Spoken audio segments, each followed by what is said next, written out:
আসসালামু আলাইকুম। Dream cooking থিয়েটারের আজকের পর্বে আপনাদের সাথে বিকেলের একটি দারুণ নাস্তা রেসিপি শেয়ার করছি। অল্প কিছু উপকরণে খুবই মজার এই নাস্তাটি খুবই অল্প সময়ে তৈরি করে নেওয়া যায়। আশা করছি আপনাদের ভালো লাগবে। এখানে আমি 1 কাপ পরিমাণে ময়দা নিয়েছি আর আধা কাপ পরিমাণে নিয়েছি চালের গুঁড়া। যে কোনো চালের গুঁড়া দিয়ে নাস্তাটা তৈরি করে নিতে পারবেন। এখন একটা বাটির মধ্যে আমি একটা ডিম ভেঙে দিলাম আর দিয়ে দিয়েছি আধা কাপ চিনি। আর চিনিটাকে ডিমের সাথে খুব ভালো করে মিশিয়ে নিতে হবে। আমি একটা হুইস্ক দিয়ে খুব ভালো করে চিনিটাকে মিশিয়ে নিচ্ছি। আর যতক্ষণ না ডিমটা সাদা হয়ে যাচ্ছে ততক্ষণ এভাবে মিশিয়ে নিতে হবে। যখনই ডিমটা এরকম হলুদ থেকে সাদা হয়ে যাবে তখন আর ফেটিয়ে নিতে হবে না। এই পর্যায়ে হয়তো বা চিনিটা পুরোপুরি গলে যাবে না, তবে অর্ধেকটাই গলে যাবে। দেখতে পাচ্ছেন চিনিটা অনেকটাই গলে গিয়েছে। চেষ্টা করবেন চিনিটা যাতে পুরোপুরি গলে যায়। যদি পুরোপুরি গলেও না যায়, যাতে খুব বেশি দানা না থাকে, হালকা হালকা দানা দানা ভাব থাকলে সমস্যা হবে না। এর মধ্যে 1 চিমটি লবণ দিয়ে দিলাম। লবণটা দেওয়ার পরে আবারও 1 মিনিটের মতো এভাবে বিট করে নিলাম। এখন কিন্তু ডিমটা অনেকটাই সাদা হয়ে গিয়েছে। এই পর্যায়ের মধ্যে 1 কাপ পরিমাণে ময়দাটা দিয়ে দিলাম, দিয়ে দিচ্ছি আধা কাপ পরিমাণে চালের গুঁড়া, আর দিচ্ছি 1/4 কাপ পরিমাণে শুকনো নারকেলের যে গুঁড়াটা হয় ওটা ইউজ করেছি। আপনারা এখানে কাঁচা নারকেলটা দিতে পারেন, তবে কাঁচা নারকেলটা দেওয়ার চেয়ে এই ড্রাই নারকেলটা দিলে ফ্লেভারটা অনেক বেশি ভালো হয়। এখন আমি হাত দিয়ে সব কিছুকে ভালোভাবে মিক্সড করে নিচ্ছি। এটা কিন্তু একটা ডোয়ের মতো হবে।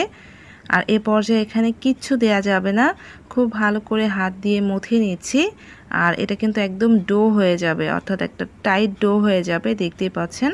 আপনারা কাঁচা কোরানো নারকেলটা ইউজ করতে পারেন, তবে আপনারা কোরানো নারকেলটা ইউজ করার আগে একটু ব্লেন্ড করে নেবেন, যাতে করে একদম গুঁড়ো গুঁড়ো ভাব হয়ে যায়।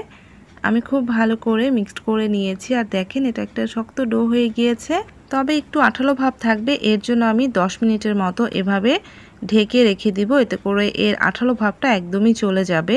একটা ঢাকনা দিয়ে 10 মিনিটের জন্য ঢেকে রাখছি। 10 মিনিট পরে ঢাকনাটা খুলে দেখছি, এই পর্যায়ে কিন্তু এর আঠালো ভাবটা অনেকটাই কমে যায়। তারপর আমি হাতের মধ্যে একটু ঘি লাগিয়ে নিচ্ছি। 2 হাতের মধ্যে ঘিটা লাগাতে হবে। আপনারা চাইলে সয়াবিন তেল হাতের মধ্যে লাগিয়ে নিতে পারেন। এখন আমি এই 1 টেবিল চামচ মেজারমেন্ট চামচ দিয়ে সবগুলো এভাবে কেটে কেটে নিব, এতে করে সবগুলো নাস্তা এক সমান হবে। তাই আমি 1 টেবিল চামচের মেজারমেন্ট চামচ দিয়ে মেপে মেপে সবগুলোকে এভাবে কেটে নিচ্ছি। আর সবগুলো এভাবে কেটে নিয়েছি। এখন একটা করে ডো হাতের মধ্যে নিয়ে 2 হাতের সাহায্যে এরকম গোল গোল করে তারপর লম্বা লম্বা শেপ দিয়ে দিচ্ছি। এগুলো কিন্তু অনেক বেশি মসৃণ হয়েছে, দেখতে পাচ্ছেন। 10 মিনিট রেখে দেওয়ার পরে এর আঠালো ভাবটা একদমই কমে যায় আর এগুলো খুব মসৃণও হয়ে যায়। আমি এই নাস্তাগুলোকে এরকম লম্বা লম্বা শেপ দিয়ে দিচ্ছি। আপনারা গোল, চারকোনা আপনাদের পছন্দ মতো শেপ দিয়ে নিতে পারেন। আর সবগুলো প্লেটের মধ্যে তুলে নিয়েছি। এখন এগুলোকে ভাজতে চলে যাচ্ছি। আমি চুলায় আগে থেকে তেল গরমে বসিয়ে দিয়েছি। তেলটাকে আমি মিডিয়াম আঁচে গরম করে নিয়েছি আর এক এক করে নাস্তাগুলো তেলের মধ্যে ছেড়ে দিচ্ছি। চুলার আঁচটা কিন্তু মিডিয়াম থাকবে, কোনোভাবেই চুলার আঁচটাকে হাই করে ফেলা যাবে না। আর তেলের গরমটা দেখতেই পাচ্ছেন, খুব বেশি কিন্তু তেলটাকে গরম করে ফেলা যাবে না। তেলটাকে হালকা গরম করেই সবগুলো নাস্তা আমি তেলের মধ্যে ছেড়ে দিয়েছি। আর এই পর্যায়গুলোকে একদমই ধরাধরি করব না, কিছুক্ষণ পর দেখবেন এগুলো এমনিতেই ফুলে উঠেছে। তাই এই পর্যায়ে ধরাধরি করা যাবে না, এভাবেই চুলার আঁচটা মিডিয়ামে রেখে ভেজে নিতে হবে। কিছুক্ষণ পরেই দেখবেন যে এগুলো ফুলে উপরের দিকে উঠে এসেছে, দেখতে পাচ্ছেন। আর এগুলো উপর থেকে এরকম একটু ফেটেও যাবে, যেহেতু নাস্তাগুলো অনেক টাইট আর মোটা মোটা করে বানানো হয়েছে, এগুলো কিন্তু এরকম একটু ফেটে যাবে।